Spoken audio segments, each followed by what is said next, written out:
জাতীয় নাগরিক party NCP প্রধান কার্যালয়ের সামনে ককটেল বিস্ফোরণের ঘটনা ঘটেছে আর এই ঘটনায় ৫ জনকে আটক করেছে আইনশৃঙ্খলা বাহিনী।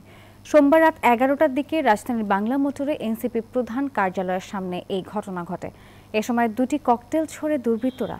একটি ককটেল বিস্ফোরণে অন্তত ৪ জন আহত হয়। এ সময় এনসিপি কার্যালয়ের সামনে উপস্থিত নেতাকর্মীরা ২ জন সন্দেহভাজনকে আটক করে। পরে তাদের আহত অবস্থায় পুলিশের কাছে সোপর্দ করা হয়।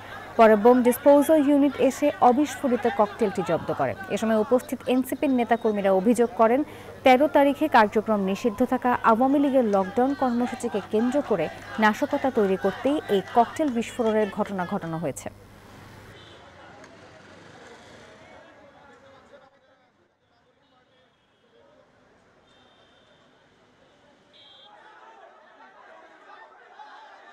বিগত সময়ে যতবার এনসিপি অফিসের সামনে ককটেল বিস্ফোরণ হয়েছে, তারা একটি চক্র আমরা সন্দেহ করছি এই ফ্যাসিবাদী আওয়ামী লীগ যারা ১৩ তারিখে একটি নৃশংসতা ঘটানোর চেষ্টা করছে, যারা আবার বাংলাদেশের পরিস্থিতিকে অস্থিতিশীল করার চেষ্টা করছে, সেই চক্রটি আবারও প্রথম টার্গেট হিসেবে আমরা দেখেছি গণ অভ্যুত্থানের পর থেকে বিভিন্ন জায়গায় তারা এনসিপির নেতাকর্মীদেরকে টার্গেট করেছে।